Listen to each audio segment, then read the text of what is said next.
back with a very special Google Doodle that you will see when you when you Google anything today. A logo evolution to celebrate Google's 25th birthday. It's hard to remember a time when there wasn't Google, but you know what? In the late 90s, the internet was just all about searching on Yahoo. Oh, it's true. And remember Netscape? You could browse on that.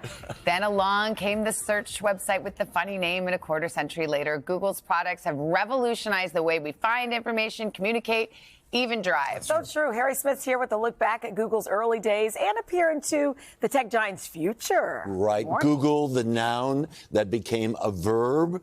We went to the mothership to look into the history and look into the future. The Googleplex has a kind of college-y vibe. But here, pursuit of the near impossible supersedes beer pong. Google, initially called Backrub, was conceived in a nearby Stanford dorm room, and true to Silicon Valley startup legend, moved to a garage 25 years ago. My parents had never heard of Google at the time. Most people hadn't. Engineer Jen Fitzpatrick joined the company a year later. And I think my dad thought I was a little bit nuts going to this tiny little company that no one had ever heard of, and as far as he was concerned, was probably going to be out of business before long.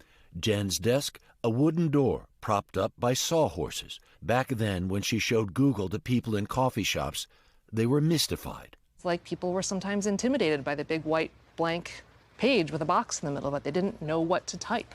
That blank space has propagated a slew of offspring, from Gmail in 2001 to Maps in 2005. They bought YouTube in 2006 and launched Chrome and Android in '08. Now Google's top products serve some 2 billion people each, and Alphabet, Google's holding company, is worth more than $1 trillion. For Gen Zers and new employees, Lucas Gonzalez and Anousheh Sheikh, the world was always at their fingertips, online.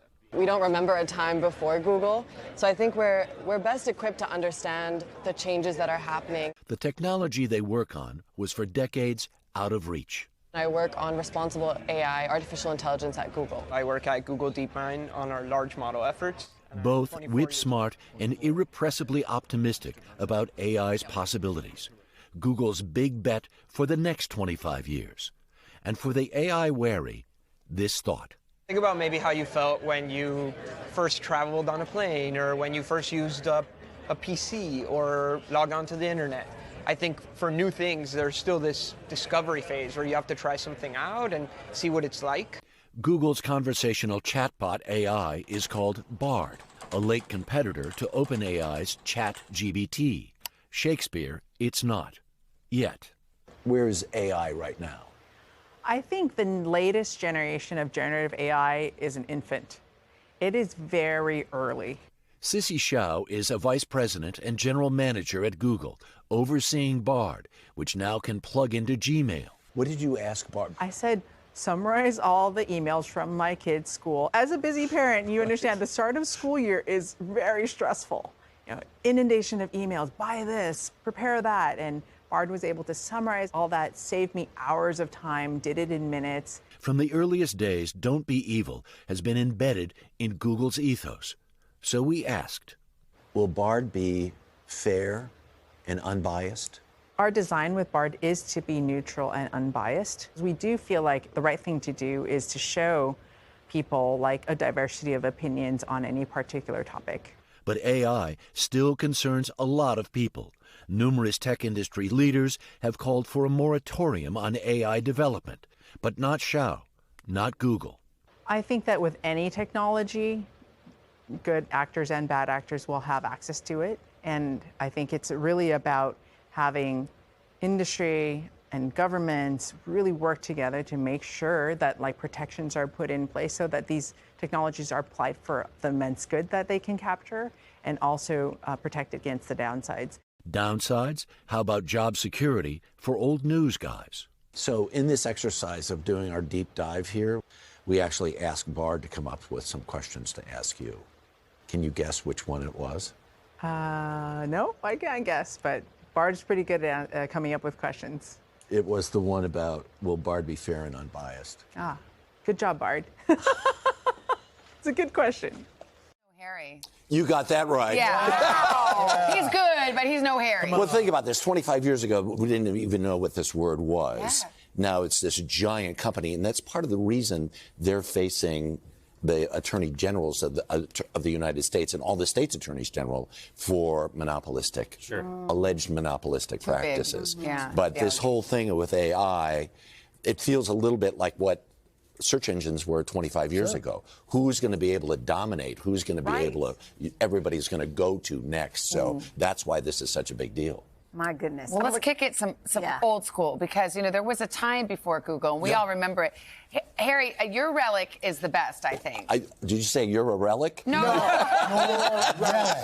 No. So this is called an official airline guide, and if you were a reporter, you kept this in your backpack because all you had to do is open it up and say, I'm flying to Odessa, Texas from whatever city in America. You said they publish a new one every month. Every month. You carry this with you. Wow, so if you miss a flight, you just have to open your book and see where else.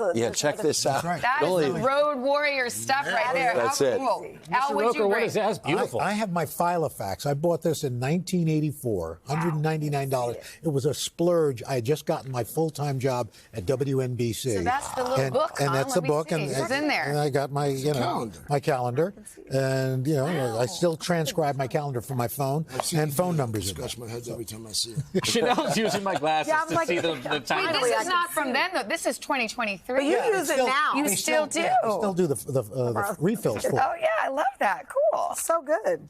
Every year, my favorite. What do you got? Well, no, encyclopedias. I remember when I was a kid. Yeah. You know, Encyclopedia and Britannica? expensive? Oh yeah, they came to our door. My mom was like, okay. And you had it displayed in the living room. So I had a brother who sold encyclopedias, so I had a set in my room, and instead of doing homework every night, You read just the open these. Open it up. Yeah.